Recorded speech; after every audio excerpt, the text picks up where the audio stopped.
हा दादा.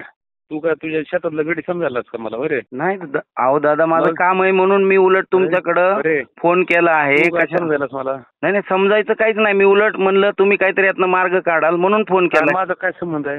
हा, तू उद्या जाऊन काय बी करशील मला? तुमचे बंधू आहेत म्हणून मी बोललो. परत मला विचारून केलंस का? कोणी तुला जर तिने काय चुकीचं केलं असेल किंवा तू त्यांच्यावर काय चुकीचं केलं असेल तर ते तुझ्यावर ऍक्शन घेतील. हो चालतंय ना, त्यांनी माझ्यावरती घेऊ द्या. माझं एक कर्तव्य होतं तुम्हाला एक लहान भाऊ म्हणून सांगणं.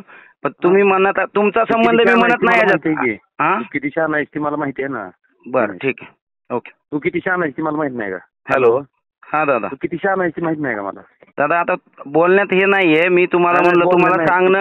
ऐका ना, धोकेबाज आहेस ती माहित नाही मला. मी काही कोणासोबत धोका दिलेला नाही दादा. हा, मला धोके दिलेले आहेत उलट. मला धोके दिलेले आहेत उलट. मला माहित नाही का तुम्हाला सांगायला लागला? हा ठीक आहे दादा, नको शब्दांनी शब्द. ठीक आहे, तुझ्या घराच्या गडी भिड आहे मी. नाही तुमचं काय, मी तुम्हाला काहीच बोललेलं नाही चुकीचं. मग मी तुम्हाला एवढंच म्हणलं दादा. तू तुझ्या अवकातीत राहा. मी अवकातीतच आहे. मी अवकातीच्या बाहेर नाही राहते दादा. मी अवकातीच आहे म्हणून फोन केला, नाही तर फोन केला असता का? तू काय बेटा धमकी देतो का रे? धमकीचा काय संबंध आहे? धमकीचा काय संबंध आहे दादा? संबंध आहे मला फोन करायचा? काय संबंध? भाऊ आहे तुमचा सक्का म्हणून फोन केला. फोन करायचा? अहो तुमचा भाऊ आहे म्हणून फोन केलाय. मला सांगा पहिल्यांदा तर शिव्या देऊ नका दादा. तुम्हाला रिस्पेक्टफुली मी बोलतोय दादा.